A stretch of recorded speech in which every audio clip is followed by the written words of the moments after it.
अक्सर हमारे साथ ऐसा हो जाता है कि जब हम एग्जामिनेशन हॉल में एंटर करते हैं तो हमारे हाथ में जब पेपर आता है हम उसको देखते हैं, लेकिन हमें समझ नहीं आता कि हम उसको लिखें कैसे, शुरू कैसे करें एग्जाम। तो 5 मिनट 7 मिनट्स तो ऐसे देख देख के निकल जाता है टाइम। कभी वॉल क्लॉक देखेंगे या फिर पेपर की शुरू कैसे करें। Hey everyone, this is Deepti, welcome back to my channel. आज हम जानने वाले हैं टिप्स टू राइट एग्जाम, कैसे अपना पेपर करेंगे, कैसे बिगिन करेंगे और क्या करें क्या ना करें। चलिए आइए बिना टाइम वेस्ट किए हम शुरू कर रहे हैं इस वीडियो को। सबसे पहले tips to begin your paper, paper को शुरू कैसे करना है। Go through your question paper, अपने पेपर को एक बार पूरा अच्छे से देख लो, कितने सेक्शंस हैं उसमें, क्या क्या उसने मांगा है। फिर उसके बाद जो आप सेक्शन शुरू करने वाले हो, जो क्वेश्चन आप शुरू करने वाले हो, आपने जो मन में डिसाइड कर लिया कि मैं ये क्वेश्चन लिखूंगा, तो उस क्वेश्चन को अच्छे से पढ़ लो। रीड द क्वेश्चन, उस क्वेश्चन को अच्छे से गो थ्रू कर लो कि उसमें हमें मांगा क्या गया है। ठीक है, तो ये है टिप्स कि पेपर शुरू कैसे करना है। आइए अब कुछ जानते हैं, कुछ जनरल टिप्स कि पेपर में क्या करना है क्या नहीं करना, ताकि स्कोर अच्छा मिल जाए। Right, clean and neat writing, writing बहुत अच्छी करनी है। ठीक है, इतनी उसमें स्पेस देके राइटिंग करना, आपको स्पेस देना है अक्षरों के बीच में, तो बहुत साफ सुथरी राइटिंग करनी है, क्लीन क्लियर। एक बात हमेशा याद रखना कि एग्जामिनर के पास एक क्राइटेरिया होता है पेपर चेकिंग का, ठीक है, जो उनको प्रोवाइड किया जाता है, और उनके पास सिर्फ 2 से 3 मिनट्स होते हैं एक पेपर के ऊपर, जिसमें क्योंकि उनके पास बंडल्स होते हैं पेपर की चेकिंग के, लेकिन 2-3 मिनट में एक पेपर को देखना और उसमें आपको नंबर देने, जो आपकी इतनी देर की मेहनत है, पूरे साल से लगे हो +2 करने के लिए, आज वो पेपर को आप 3 घंटे में आप लिख के आओगे, तो आपने ऐसा लिखना है 3 घंटे में कि एग्जामिनर जो आपका चेक करेगा ना, वो देखता रह जाए। 3 मिनट में आपको आपकी साल की मेहनत के नंबर मिलने हैं, ये बात आप याद रखना।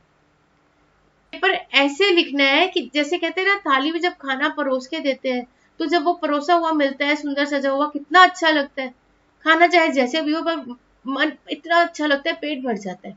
तो वैसे ही पेपर आपको एग्जामिनर को परोस के देना है, सजा के देना है। वो 3 मिनट में आपका पेपर देखेगा और आपको नंबर दे देगा, ज्यादा टाइम स्पेंड नहीं करेगा, फिर आप देखते रहना सब। नेक्स्ट है ड्रॉ मार्जिन्स, मार्जिन्स ड्रॉ कर लेना। अगर एग्जाम शीट में मार्जिन्स नहीं है तो साइड पे जो लेफ्ट में बनते हैं मार्जिन्स को ड्रॉ कर लेना। Blank space after every answer, हर आंसर में ब्लैंक स्पेस देना है। Write your answer in points, it's very very important, अपने आंसर को पॉइंट्स में लिख के आना है। ठीक है, अब ये था सेकंड सेक्शन, मैं थर्ड सेक्शन में आपको बताऊंगी कि आपने आंसर लिखना कैसे है, तो बने रहना मेरे साथ। जितने पॉइंट्स में आंसर लिखे होंगे ना, उतना ही उसको क्लियर रहेगा फंडा कि भैया इसने इतने पॉइंट्स लिखे हैं, ये इसकी हेडिंग्स है। पॉइंट्स कैसे देने हैं आपने, या तो बुलेट्स के शेप में दे देना उसको, या 1 या फिर ऐसे स्टार डाल के कुछ भी फॉर्म में, या फिर एरो डाल के कुछ भी फॉर्म में उसको वहां पॉइंट्स में अपना आंसर लिख के आना। बहुत बच्चे पूछते हैं कि मैम मैं पैराग्राफ लिख के आऊं या ऐसे ही लिखा हूं, क्या करूं। तो बच्चे जितना पॉइंट्स में लिखोगे ना, आपको नंबर मिल जाएंगे, उतने ही ज्यादा नंबर मिलेंगे। अगर 5 मार्क्स का क्वेश्चन पूछे, आप 6 पॉइंट्स बना के आ रहे हो, साफ के साफ उसको दिख रहा है, तो कहीं नंबर कटने के चांस ही नहीं है। अंडरलाइनिंग, मेन पॉइंट्स, जितने भी हेडिंग्स दोगे उसको अंडरलाइन करो, जितने मेन पॉइंट्स दोगे उसको अंडरलाइन कर देना।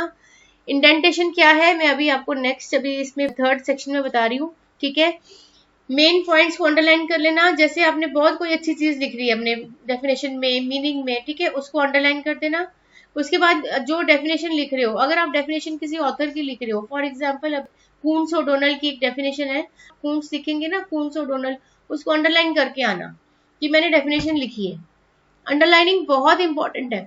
शार्प पेंसिल से डायग्राम बना के आना, ठीक है, डायग्राम शार्प पेंसिल से बना के आनी है भाई, पेन से नहीं बना के आनी, ये बात याद रखना। शार्प पेंसिल मतलब अच्छी पेंसिल हो, तिखी पेंसिल, और क्लीन डायग्राम बना के आनी है। जितने फ्लो चार्ट्स बनाओगे, चाहे आप सर्कल की शेप में बना लो, चाहे ट्रायंगल बना लो, चाहे रेक्टेंगल बना लो, चाहे पाई चार्ट बना लो, कुछ मर्जी बना लो, जितनी डायग्राम्स बनाओगे उतने ही ज्यादा नंबर मिलेंगे।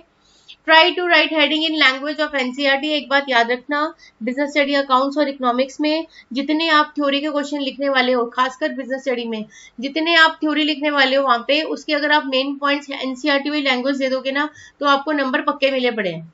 ठीक है, आपके नंबर कोई नहीं काट सकता। For example consumer protection act है, जितने भी उसने राइट्स दे रखी है ना, सारी राइट्स को एज इट इज जो लैंग्वेज है एनसीईआरटी में वैसे ही लिखना। ठीक है, डायरेक्टिंग है, एलिमेंट्स है डायरेक्टिंग के, वैसे ही लिखना जो एलिमेंट्स वहां पे दिए हुए हैं। स्टाफिंग का प्रोसेस है, वैसे ही पॉइंट्स को आप ध्यान में रख लेना, रट लेना, पॉइंट्स को रटना है अच्छे से कि मैं तो एनसीईआरटी में लैंग्वेज ही लिखनी है। नो कटिंग, कोई भी कटिंग नहीं करनी है। अगर मान लो कि गलत हो गया, ठीक है, गलत हो जाता है, कुछ कचर कचर नहीं करते ना वहां पे, ठीक है, ऐसे ऐसे नहीं करके आ जाना। सिंपल एक draw the line on the, मान लो आपने लिख दिया कि लाइक दिस कि मैं एलिमेंट्स लिखने वाली हूँ, बट आपको याद आया एलिमेंट्स नहीं लिखना, मुझे तो कुछ अभी कुछ प्रोसेस लिखना है, तो just have a line on it neatly, then write process, right. तो एक साफ सी एक लाइन लगा देनी है, कचर बचर नहीं करना वहां पे। फर्स्ट 2-3 पेजेस बहुत प्रेजेंटेबल होने चाहिए, बहुत ज्यादा इंपॉर्टेंट है। First impression is the last impression, ये हमेशा याद रखना। पहले 2-3 पेज आपने बहुत सुंदर सजा के आने, प्रेजेंटेबल रखने हैं, वो बस वहीं से भी चेक कर समझ जाएगा कि भाई इसका पेपर बहुत सुंदर है, बहुत अच्छा लिखने वाला है। Do check your paper, end में अपना पेपर जरूर चेक कर लेना, देख लेना कोई क्वेश्चन रह ना जाए, सारे पॉइंट्स लिखे हैं, अंडरलाइनिंग करी है। दो आंसर्स जब खत्म होते हैं, आंसर्स के बीच में एक ब्लैंक स्पेस जो आप छोड़ोगे अगर, तो ब्लैंक स्पेस जो चाहे ब्लैंक में चाहे एक लाइन ड्रॉ कर दो। फॉर एग्जाम्पल आंसर 2 लिखा आपने, वो खत्म हो गया, एक लाइन छोड़ी, आंसर 3 लिखा, तो इसके बीच में आप एक लाइन ड्रॉ कर दो। स्केल से करनी है, सो जो भी आप डायग्राम बना रहे हो, लाइनिंग ड्रॉ कर रहे हो, डायग्राम या टेबल या डिफरेंस के जो भी चार्ट्स बनाओगे, ये बात याद रखना बिजनेस स्टडीज में, जितने भी डिफरेंस के चार्ट्स बनाओगे उसको प्रॉपर एक तो बेसिस दे देना, ठीक है, बेसिस देना, और बीच में जो लाइंस लगाओगे वो स्केल से लगा के आनी है नीटली विद पेन। ये है टिप्स आंसर शीट को प्रेजेंट करने की। अब आगे चलिए, हमें आंसर कैसे लिखना है, it's very very important. Elements, जैसे फॉर एग्जाम्पल आपके पास क्वेश्चन आ गया एलिमेंट्स ऑफ डायरेक्टिंग, तो आप क्या क्या लिखोगे और आंसर कैसे लिखोगे ये देख लो एक बार। इंट्रोडक्शन ऑफ डायरेक्टिंग, आपने आंसर शुरू किया, आंसर नंबर यहाँ डाल दिया, फॉर एग्जाम्पल 4 है तो आंसर 4 लिखा, उसको अंडरलाइन कर दिया। देन इंट्रोडक्शन ऑफ डायरेक्टिंग लिखोगे, आप वहां पे पहले तो लिखोगे कि डायरेक्टिंग क्या है, थोड़ी सी इंट्रोडक्शन दे देना। आप पहले वहां पे लिखोगे इंट्रोडक्शन ऑफ डायरेक्टिंग, डायरेक्टिंग क्या है, इंट्रोडक्शन दे देना कि जैसे कि under management there are different different tools of management like planning, organising, staffing and directing.